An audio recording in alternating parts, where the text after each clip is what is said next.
Marcy Dermansky is the author of the critically acclaimed novels Very Nice, The Red Car, Bad Marie, and Twins. She has received fellowships from the McDowell Colony and the Edward F. Albee Foundation. She lives with her daughter in Montclair, New Jersey. Jessica Francis Kane, speaking with her this evening, is the author of This Close, The Report, and Bending Heaven. This Close was long-listed for the Story Prize, the Frank O'Connor International Short Story Prize, and The Report was Barnes Noble Discover Great New Writer Selection, and a finalist for the Flaherty Dunham First Novel Prize from the Center for Fiction. Her stories and essays have appeared in a number of publications, including Virginia Quarterly Review, McSweeney's The Missouri Review, A Public Space, and Granta. Please join me in welcoming Marcy Dermansky and Jessica Francis Kane into your living rooms.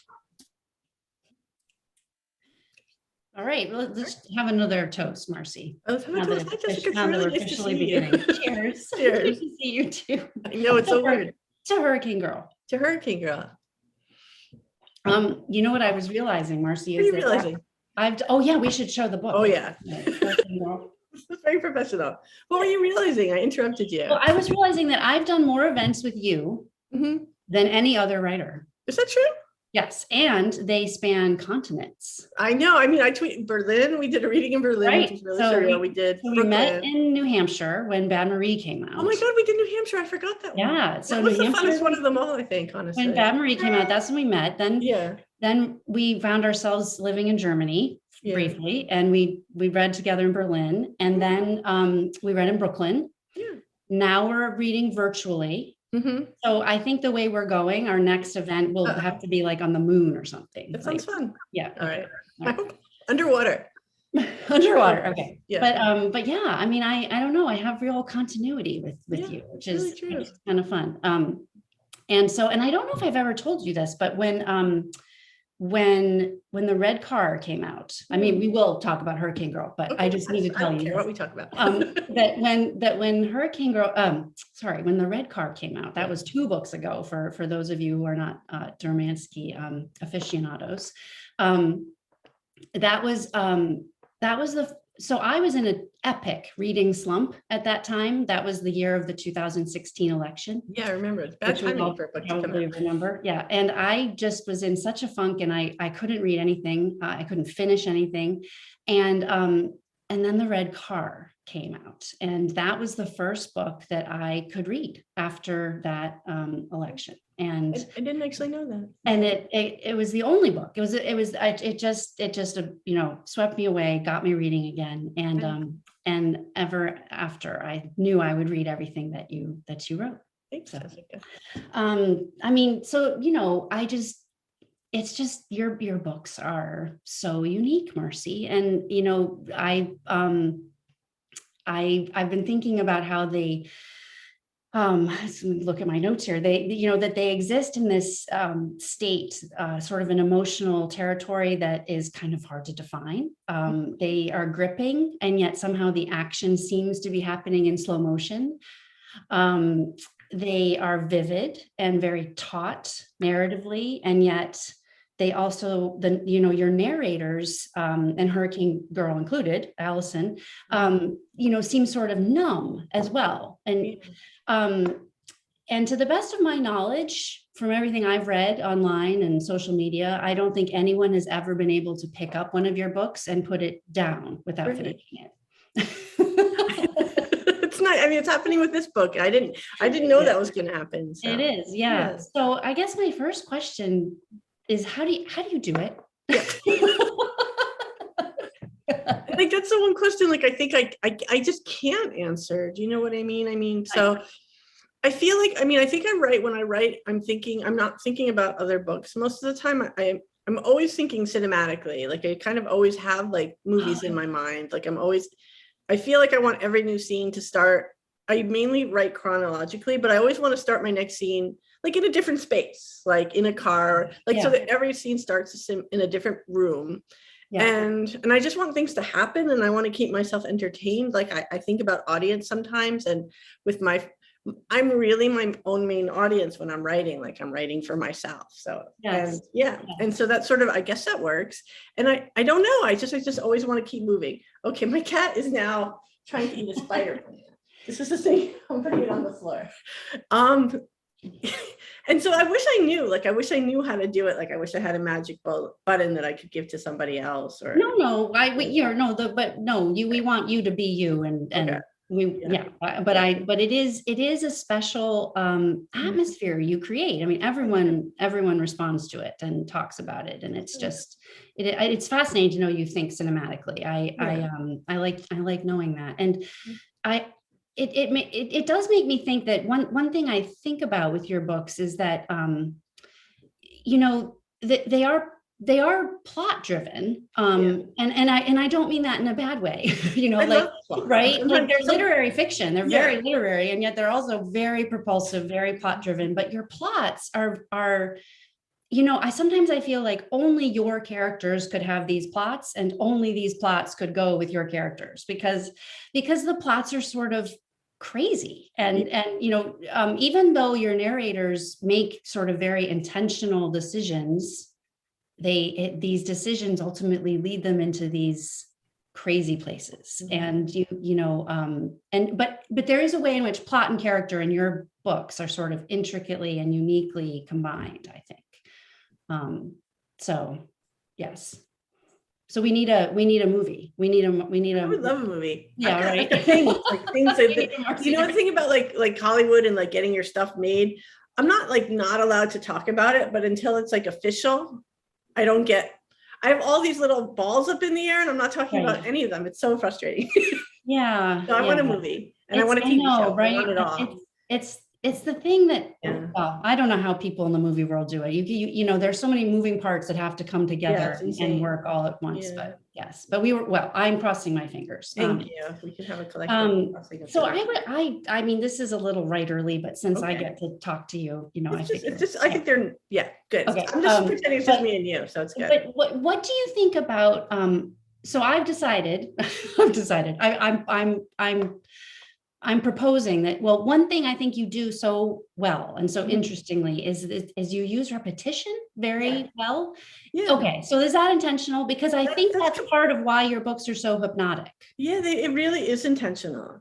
Yeah. And I don't know why, but it's just like I can hear things in my head when I'm writing. And I really like, sometimes when I get to the whole copy editing stage of the books, which you understand, I'm often having editors like cross out words and put another word that has the same meaning. And I'm like, no, let's go back to that. And I don't think I'm a poet in any way. I don't really have the slowness of my mind to read poetry. I don't, but I really like the way the sentences sound and the rhythm. And so I really want to repeat words. And I have this funny thing where I really don't like having characters talk with contractions. They'll say she is, and I don't know why. Like, I don't know why. And then I have not like Goodreads kind of reviewers. They're like, why are these characters talking like that? Like, I drive people crazy, and I have copy editors that are always taking them out. And so I'm always putting the contractions back in and taking them out. And I don't know why, but it just sounds better to me. And that matters. Yeah. Well, and I think at this point you can fairly say that it's become your style. I think it's very much your style. And I can get away with it. And I'm a fan, obviously. But I also think to me it sounds like your characters seem on the page to be thinking the way we all think. Yeah. When we are being our most stubborn and our most I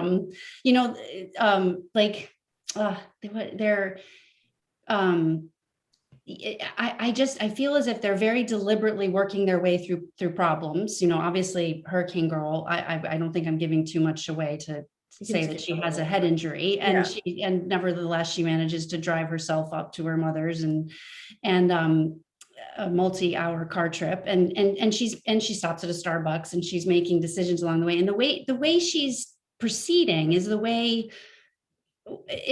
even though her circumstances are extraordinary, the thinking is very familiar. It's the way we all hear ourselves in our own head or something. Yeah.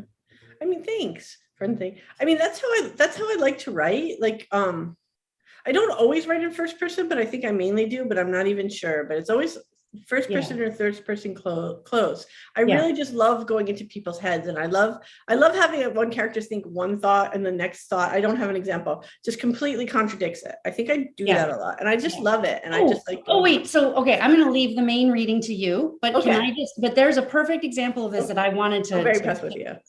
Okay, Okay, so I think this is a perfect example of where you do just that.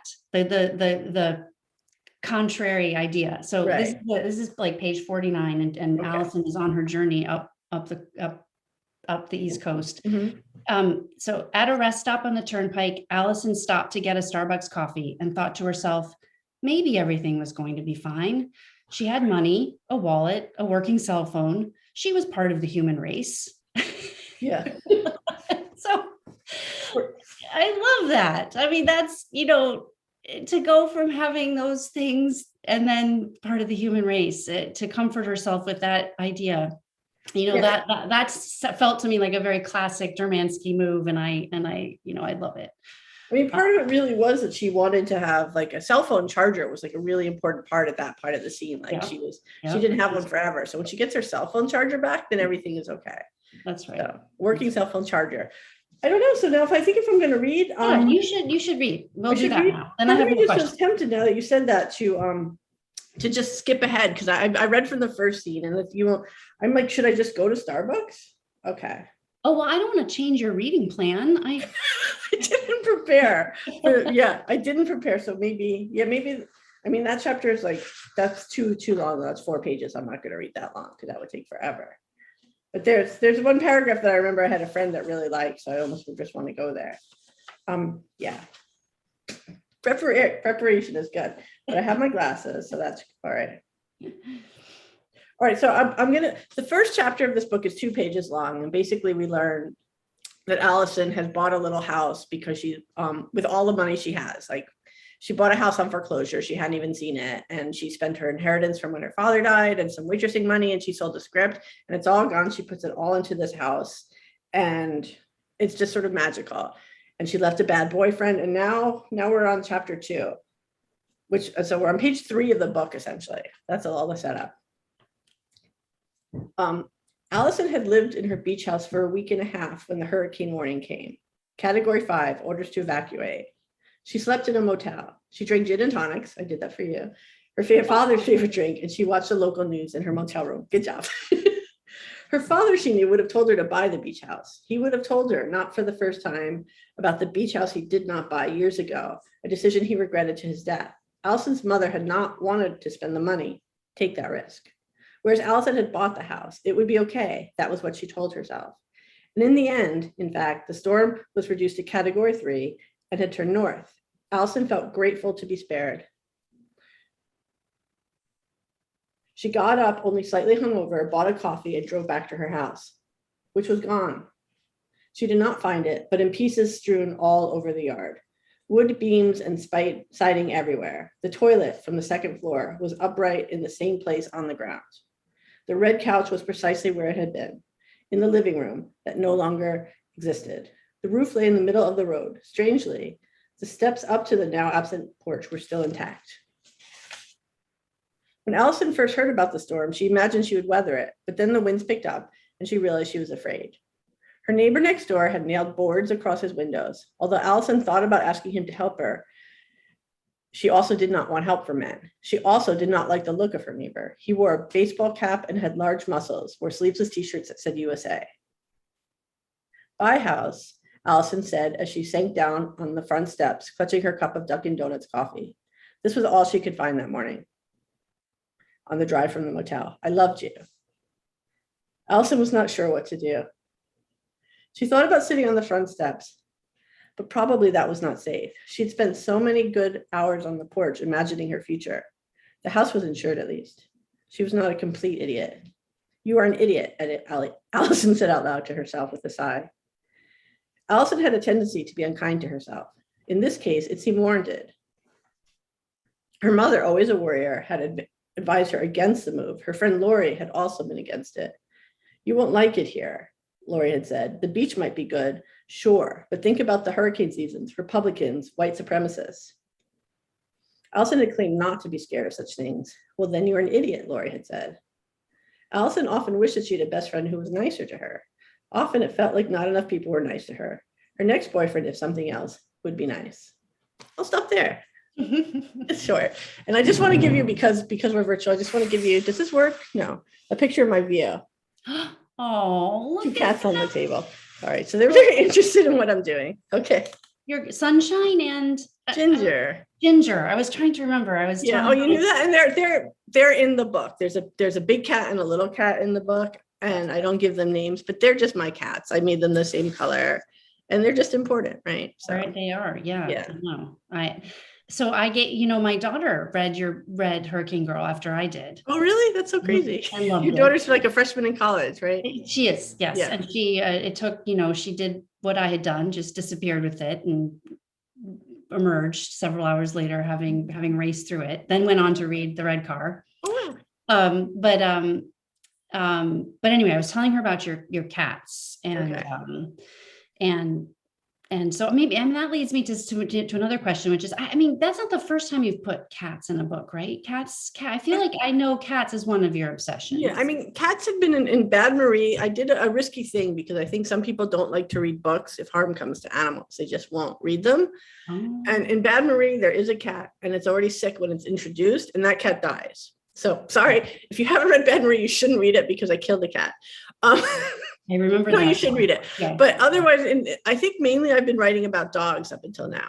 That's right. Oh, that's right. Yeah. Of course. Standard Very poodles. nice. Yeah. I know somebody very nice. The Yeah. poodle is a main character. Like the poodle's in the That's whole right. book, all the way. Like in the last scene, Yeah. I like to do this in books in general if I can. I like to almost like a movie. I want everybody to be in the last scene. So the dog is in the last scene of the book. And somebody wrote to me. They were like said they were worried about the dog for the whole book, and they said they wouldn't forgive me if anything bad happened to the dog. But the dog comes out okay. They're like people sort of fighting for ownership of that dog, and the dog goes to the right person. But yeah. It's funny how invested sometimes right? people seem more invested in the welfare of animals than humans. Yeah. Or even fictional animals. Yes, I think it's true. So if you're, I know, don't harm animals when you're writing a book because you're going to lose readers. Yeah. Well, so let's talk about swimming pools. Okay. Yeah. So I know that you love to swim, mm-hmm. and I love how you use swimming pools in your books. And I think it suits your characters because I think your characters feel like they want to be in a different space. And so somehow the space of the pool is where they want to be because they're sort of not fitting into the world and the way it is. I like that. That sounds like a very literary critic kind of thing to say. Like it's true, but I didn't mean to do it. But I do feel like anytime if you're sort of in a bad mood or if you're headachy or you're just grumpy and you go underwater, it's like just almost, it doesn't always work, but I think the rates of it are really high. Like I'd much rather jump into a swimming pool than take aspirin if I had a headache. Like the swimming pool is going to work. Yeah. Well, see, okay, you feel that way, but I don't feel that way. Oh my gosh. Your books make me want to swim. I mean, look, I have wet hair. We both did. That's funny. I like in your honor. I have wet hair. Were you swimming today, or was it just no? You don't have to answer. No, I actually didn't. No. Yeah, today wasn't swimming weather. Are you in Connecticut? I am in Connecticut. Yeah. Are there pools in Connecticut for you? Not pools. No, okay. a swimming hole. Swimming pools are really cool. They're nice too, except that I don't like to put my feet down always necessarily. You would not like to put your feet down in this swimming hole, no. But anyway, that's how compelling you make swimming pools. Like I read them and I want to swim. My daughter read Hurricane Girl and wanted a turkey sandwich and went out to get turkey so that she could eat. Really? It's a great story. I'm like a really good influence on people. That's right. Healthy eating, exercise. Right. Well, I do love the way you use swimming pools and you use cars. I mean, these seem to be themes that you come back to. Yeah. And I am curious. So now that you have a house, I have thought, I wonder what she'll do with home ownership. And, I know. I won't ask you what you're working on next because that's good. We won't answer that. But I did want to know if you were writing more short stories because I love your short stories. That's so nice. I wrote a short story over the summer and it wasn't short. For a short story, it was about 25 pages and I really loved it. Like it was a really fun story to write and it came out really well. And my agent did send it to the New Yorker and it did not get taken. Can you believe that? And I think he was going to send it out to other places. And I honestly don't know if he did or he didn't, but a lot of people read that and they said, well, why don't you turn that into a novel? And I'm like, I don't feel like it. So I don't know. I think the reason what I don't like about short stories is Well, I don't like starting new things, and I've just talked about that. So I don't know how you feel about that as a writer too, but I just find like, to me, that's always the hardest part, is starting a new novel. You'd rather be in a novel. I love being in a novel. I think, and that's what I like about them more than short stories. The short stories, you finish them. Well, some people say they work on a short story for over a year. I've heard that. That's not me. I'm pretty quick. So like 2 weeks, I want to be kind of done with the draft, but then you just have to start again. And so I hate starting things. Like, I wish I could be like less precious. I wish I could just start like tons of things and not care.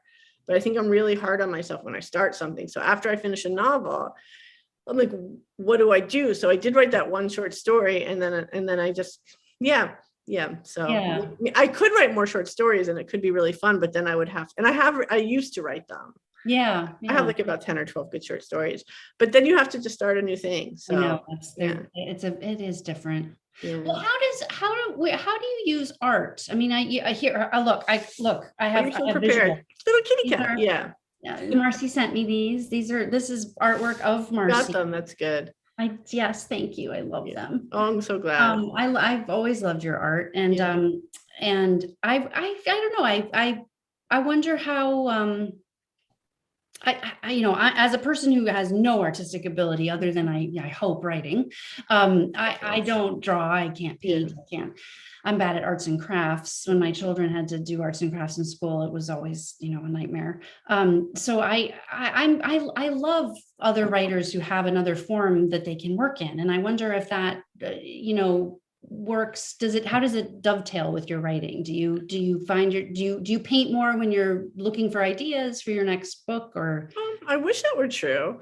I always want to say, painting for me is just really easy, and I don't value it, and I don't think of myself as a skilled artist. But the interesting thing to me, I started when my daughter Nina was like a child, because she was just drawing. I was bored. I was just bored watching her draw. So I'm like, I'm going to draw and paint too. And then I was like, oh, I like these. And so I guess like Nina is 12, almost 13. So I've been doing it for probably about like 9 years or so.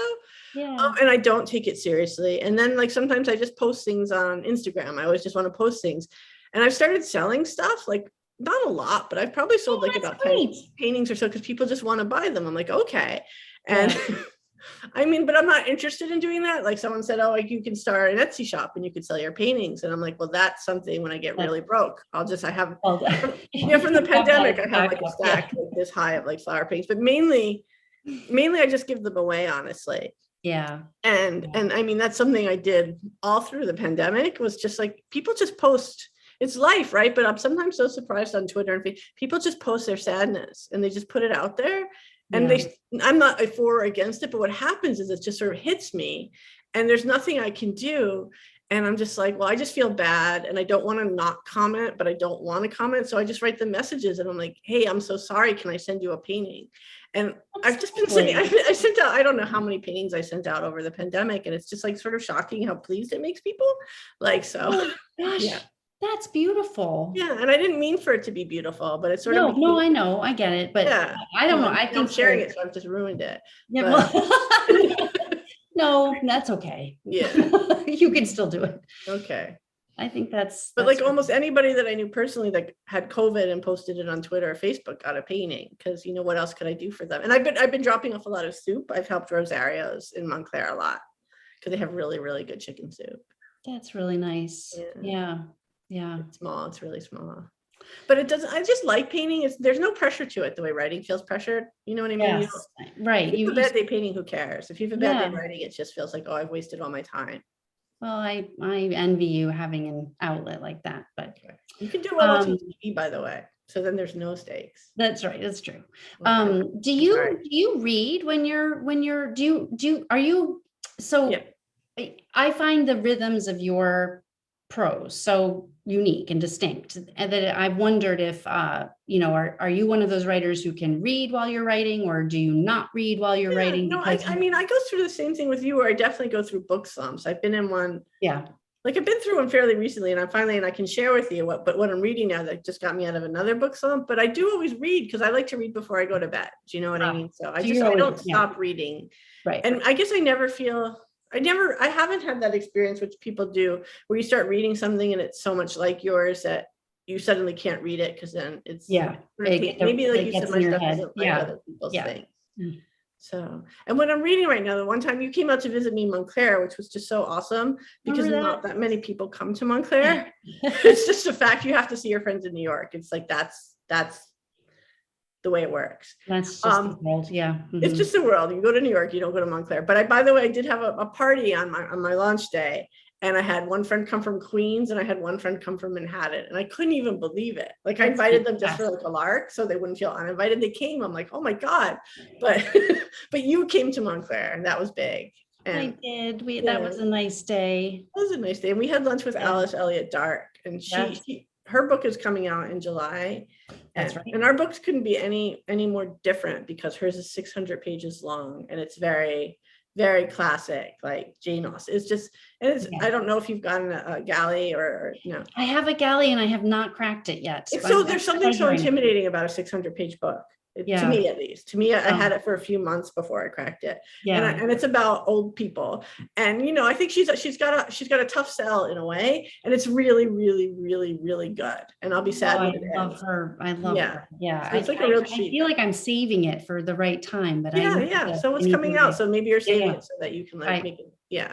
But so I'm reading that. And so now it's kind of great because when you have a book come out, people all say, what are you reading? And I'm like, Alice Elliott Dark. So she's yes. I don't know if she's aware. Have an answer at the ready. She's not watching right now. I'd feel shy. But anyway.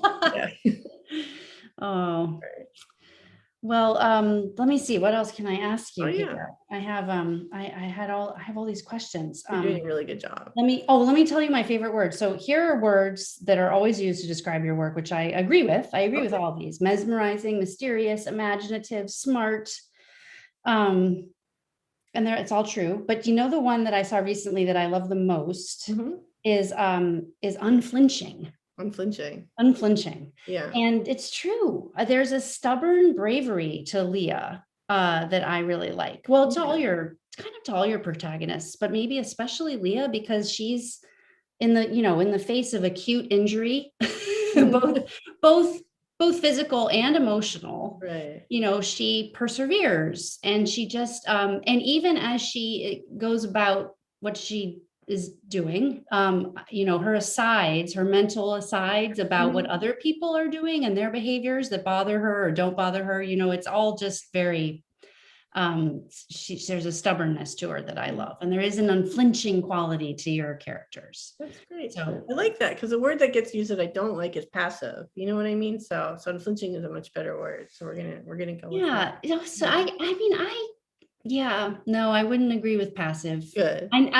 I bet I know why people use passive, but I think they're underestimating the subtext, the current under it all, Yeah. So no, unflinching is what I would say. And then Kevin Wilson, his I loved this. His that you nail the sensation, not just in this book, but honestly all of your books. That you nail. I think he was writing about Hurricane Girl, but that you nail the sensation of trying to anchor ourselves to a moment.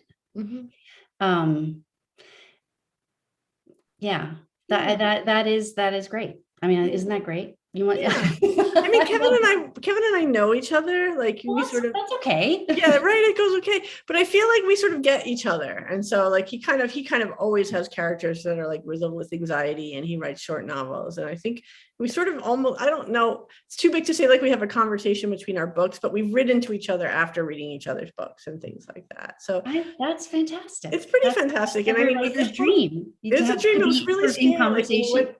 Here's the thing with having like a fifth book. It's like, do you still have to get blurbs for your back cover? Because you know that part about writing. It's kind of awful having to ask people to write blurbs. It is. And my editor was just like, oh, for this book, I think you're in your fifth book, and we'll just try to get a blurb from like the right person, and then we'll be done. Which I thought was really nerve-wracking. And she's like, she said my dream blurb would be Kevin Wilson. I was like, oh, Kevin, I can get that. Perfect. And then you don't know, but yeah, I got that. I still was nervous. I was still really nervous when we sent the book to Kevin. Yeah. So, yeah. Well, I think that's fantastic to be in conversation with another writer in their work. That's great. That's very desirable. But I think well, I don't know. I love that. I love that I don't know. I want to know how your mind works. I want to ask you are you thinking about that? Are you thinking about your characters trying to navigate the present moment? And, it's always as if they've come from a past that they're escaping. I think almost all of them are escaping something and trying to set themselves on a new path and, trying to hold on to a present moment that's always slipping away for some reason. So is that on your mind? I don't know what's on my mind. I mean, I think that's what I mean. I sound so goofy. And I just think I love about writing is that, like, there was one time it was actually with the red car where I was writing, it was New Year's Day. And I just woke up to write because I was in a writing good place at the time. And I woke up in the morning and I finished the book that day. And I just had no idea. I didn't think I was even close. And I just wrote the last paragraph. I was like, oh. This is Hurricane Girl? No, that was the red car. Sorry, I finished the book without expecting to. I tend to actually finish books. I finished like 3 books on holidays. I think that's like one of the funny things about being divorced and Nina goes away. Like I usually end up writing on Christmas and weird days like that. So I tend to finish. I don't know why I finish books on holidays, but it can happen. But what I like about books, that's not even the same thing, is I just don't know what's going to happen. I don't know. Yeah, I don't know when a character is like going to find it. Like I didn't have a plan for like this character in Hurricane Girl to end up dating her like ex-boyfriend from college. Do you know what I mean? And then when these things happen and then suddenly I put that character into a room, so it's just like, wow, that's so fun. Like there's so much that's so fun about writing. And they just like, it's like a movie where whenever you do get stuck, or I think when I get stuck, I want to jump the scene ahead. I want to put in a new character, like always putting a new character. And then everything just changes as soon as you enter somebody into. So the character really comes first for you. Yeah. And then and the plot is almost just tumbling from the characters. Right. But it's I like not knowing. I know a lot of writers work with outlines and I've never done that. I know. It's interesting, right? I haven't either. I'm not an outliner. But it's always so interesting. And I have written wrong pages without having an outline. Like with Hurricane Girl, I ended up deleting like 70 pages because I just wrote a draft and the ending is kind of like goes really fast and it gets a little bit violent and it's like propulsive, right? But I was in a place where I didn't know what was going to happen. And so I just had my main character keep on swimming and eating turkey sandwiches. And she does it with her friend and they're both kind of like depressed. And I think I just wrote that. And in the end, they were just sort of happy eating their sandwiches together. And my main first reader is my agent. He was just like, Marcy, like, isn't she going to confront this really big thing that happens to her? And I'm like, I don't think so. But he was like, yeah. And then I did it. Like, I'm really good at following instructions, by the way. Like, I love being told what to do. Like, I feel like maybe you can work on this. If I would write more short stories, if people just sent me ideas, and I've said that jokingly, I would just like writing prompts. The one story I wrote this summer was based on a writing prompt. So they work for me. Yeah. Well, that's interesting. Yeah. Hey, do you this 1,000 words of summer? I mean, like timing wise, like that wouldn't work for me at all. But I think it's like incredible. Like I think really great stuff has come from it. And I think I just don't like being part of things. Like I don't want to be a part of a collective group that's all doing it. But I do want to read the letters. Like Jamie Attenberg gets really famous people to write letters. Yes. About writing. And I always want to read those letters. Like I know she got Mary Jacob, she got Roxane Gay, like she gets great people. And I would like to be able to read the letters without signing up. Yes, so, I know. I mean, maybe I should explain to the audience that this is a writer named Jamie Attenberg, who's a great novelist and essayist. And she has started 5 years ago, this thing called the 1,000 Words of Summer, where for 2 weeks, the idea is you commit to this idea that you'll write 1,000 words every day for whatever project you're working on. And it's just completely open and it's a terrific community building experience that has gained in reputation over the years. And now she has other writers write letters each day of encouragement. And I've never participated actually, but I follow along because I just find the community of it so wonderful and fascinating. And I've never been a word count person. Are you a word count person? No, I'm not a word count person. Yeah. But it almost makes me want to try it because it does seem like it can't hurt to try things. So productive. Yeah. But I do like the community that she builds with that. Definitely. That endeavor. Yeah. So We do. I think we actually have a question. Oh, all right. I Yeah. know, it's shocking. I don't know. It's long though. So Okay. How do we do this? Shall we go to questions? You can ask me something too. It's totally. Oh, no. I'm bossy or something. I just saw them. You see little things on the bottom. I just started clicking on them. Yeah. Oh, right. I can click on them.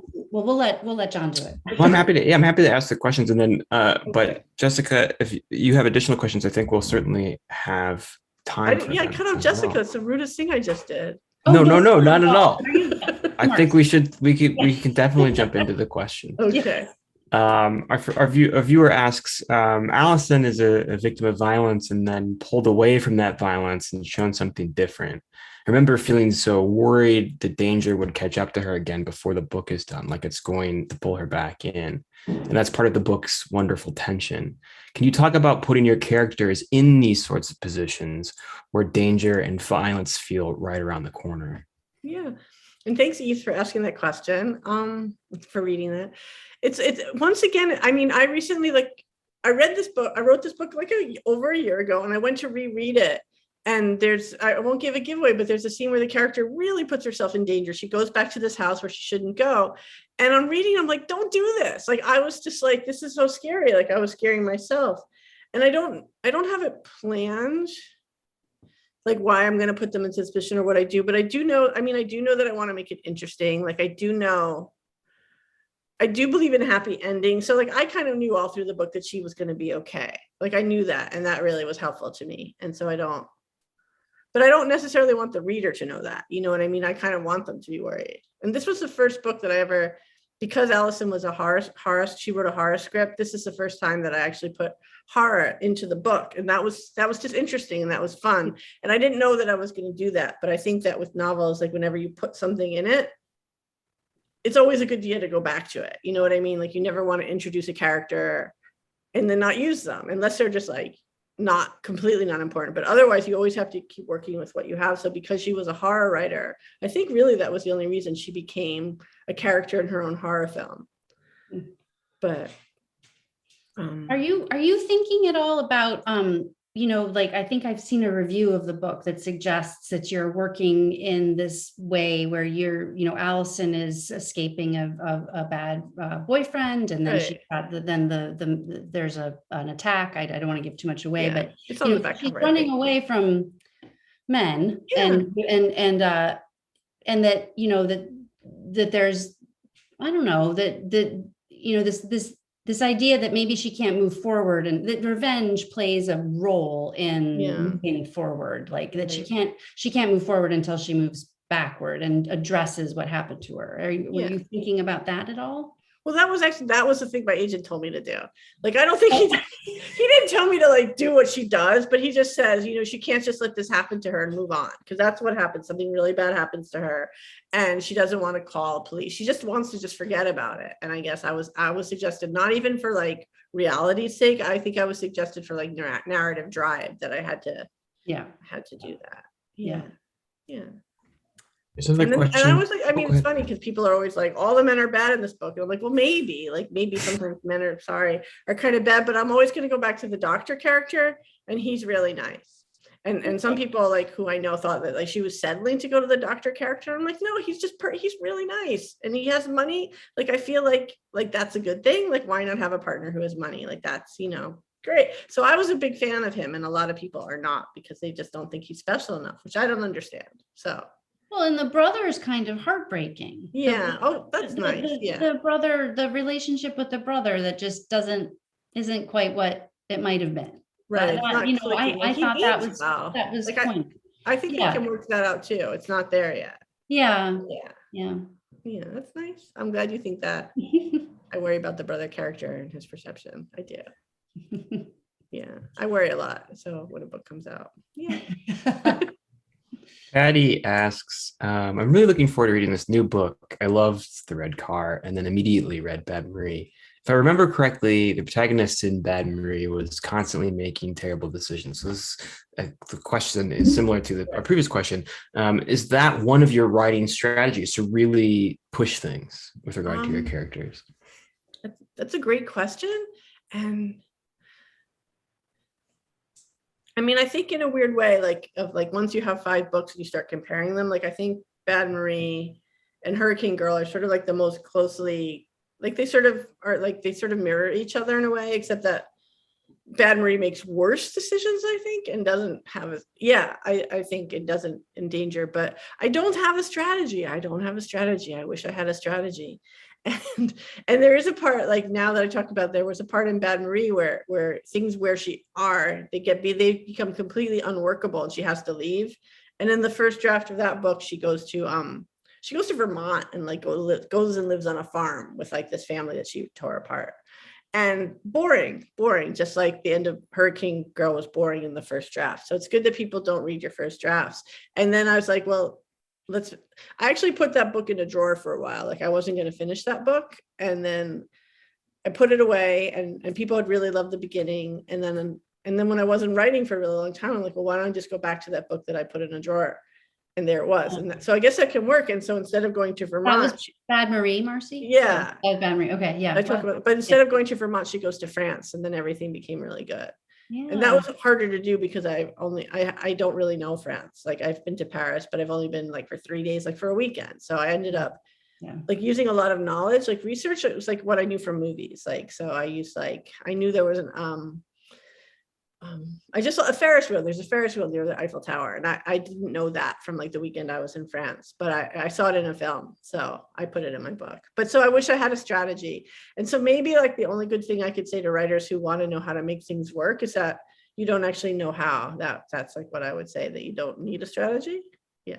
Do you agree with that? Or you're writing something historical right now. So then, I mean, if you're writing something historical, I would think that the best part about that is you can't go crazy because you kind of have to sort of, I mean, you make things up, but you have to stick to basics. And so that gives you structure. Yeah. I think that's right. I like how I have some parameters within which I have to work. I think that's really not many. It's, I carefully have chosen something that not a lot is known about, so that I have a lot of room. But I like having just a few things that I have to stay within. Yeah, that's true. I do, or at least for this book, not others, but right. Which I may finish. But so. Well, if our viewers have more questions, they're welcome to submit them in the Q&A. But Jessica, I'm happy to turn it back over to you. We have time for a few more questions. Okay. Before we go. Oh gosh. Okay. Let me look at my. I'm sorry. Yeah. You had a fallback. We were going to talk about our flowers. I was thinking about you today with the flowers, and I also had this experience I thought you would appreciate, which is that we had a bird fly into the window today. No. And it was stunned on the ground for a long time, and I thought it would just take time and recover, as they have often before. But this one recovered, but it has sort of made slow progress across the yard all day, but hasn't yet been able to fly away. And I've been watching it and wondering about its ultimate fate. And I don't know, I just kept thinking, oh my God, this is like a Marcy Dermansky book. This is something that would happen. And the narrator would just be sort of morbidly fascinated with the bird and pondering its fate. That sounds like a hard day, honestly. Well, it's upsetting. It's more upsetting than it should be somehow, like you just don't, like, I always think birds should have different rules. Like nothing bad should happen to birds. We were invited to a bird funeral a week ago. One of my daughter's friends found like bird.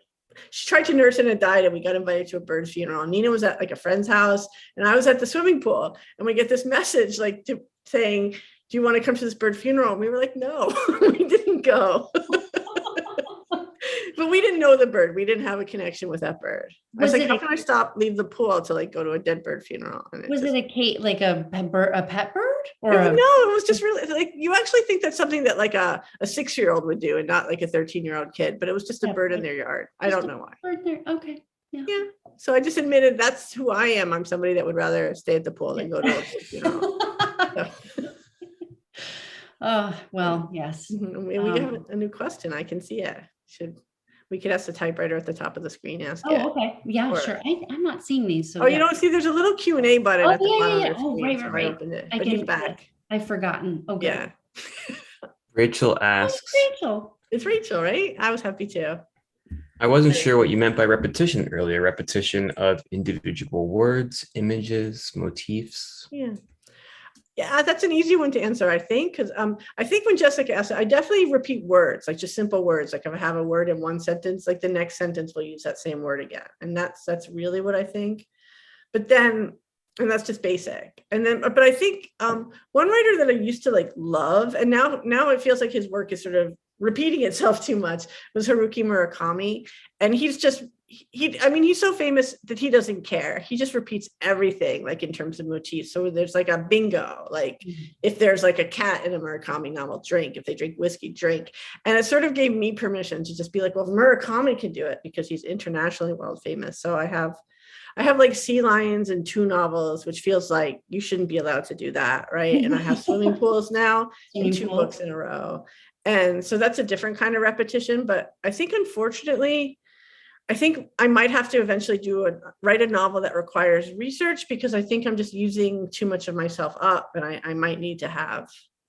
I think another theme I've noticed, you have the same named characters. Oh, I've done that a lot. Yeah, I noticed that too. what interests What you is about that? I've had a couple of Dannys. I've had more than one Sue. I think there's just other names I don't know. Yeah.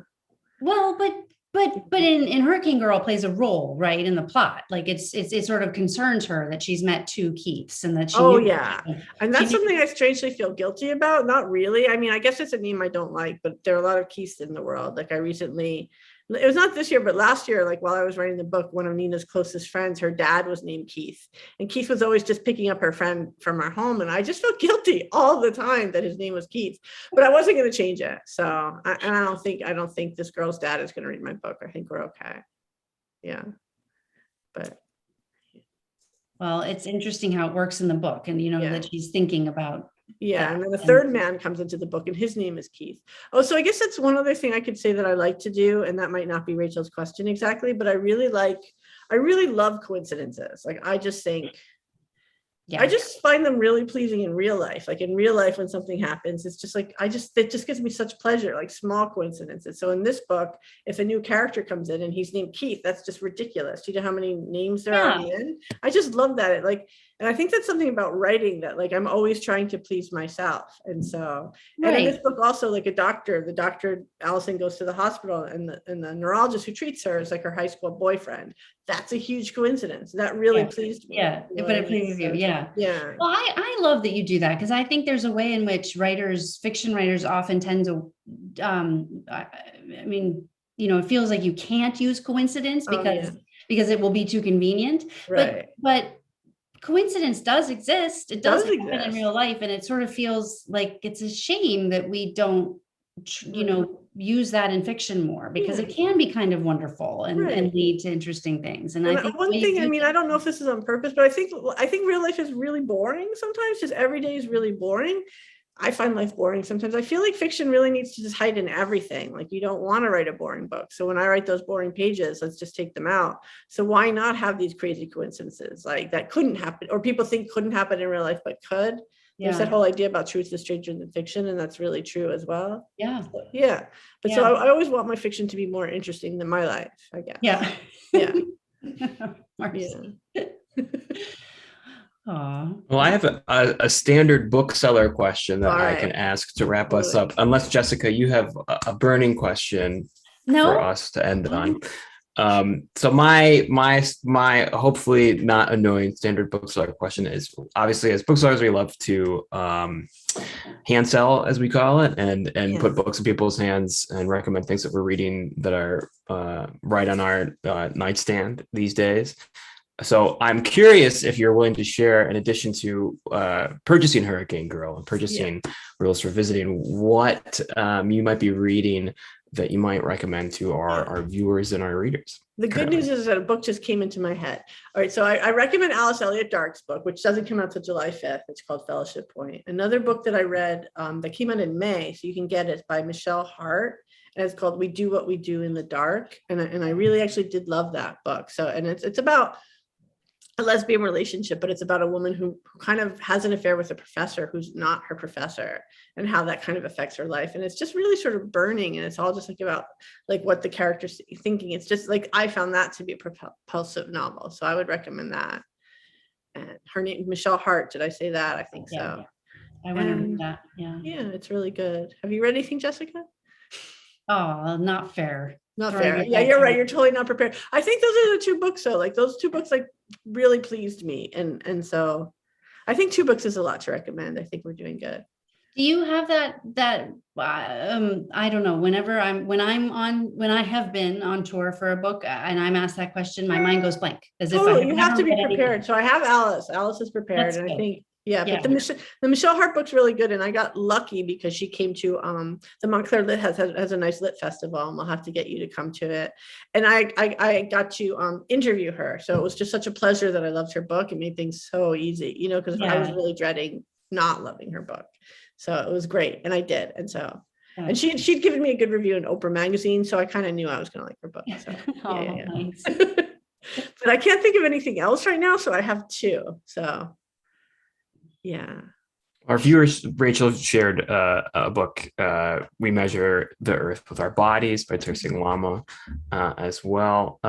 Sorry to put you on the spot, Jessica. No, that wasn't you. That was me. That was so rude. Yeah, Jessica's just going to have to be mad at me when we're done with it. I really strive to do better at that question. I just it's a really hard one. Well, authors are working on their own work. Yeah. So I think as writers too, we always kind of want to help our friends. And so, or I do. So it's always kind of like this weird loaded question too. I don't, yeah. So it feels like every person you recommend, it has like this extra meaning because we want to sell our books. So we want to sell our friends' books and then, and then I don't know. I think about it too much. Yeah. Occupational hazard. Yeah. It's like a loaded thing because you're not just picking any book. Like you kind of know that like this is going to be on YouTube. This has posterity. So, yeah. I think people understand that there are so many books that you could recommend, and it's just what floats through your mind in that moment. But we appreciate it, and thank you for those recommendations. I've put in the chat links to Purchase Fellowship Point and What We Do in the Dark. It's really good. The other Michelle's book. And of course, there's also links to purchase Hurricane Girl in the chat as well. And you also find links below if you're watching us later on YouTube. But we've reached the top of the hour. Marcy Dermansky, Jessica Francis Kane, thank you so much for joining us this evening on At Home with Literati. It's a pleasure to have you both. A pleasure to support this book. We encourage you to pick it up. You can, of course, come by the store if you live in town. There's links in the chat and links below on YouTube as well. And hopefully we'll have you back in our friendly confines of the bookstore in the not too distant future. But until then, of course, it's our pleasure. We hope you continue to be well. And to all of our viewers, thank you so much for joining us. We look forward to seeing you at our next event. Have a great evening, everybody. Take care. Thanks, John. Bye, Marcy. Bye, Jessica. Now we can't go out for a drink after. All right. I know. Take care. All. Bye. Good night.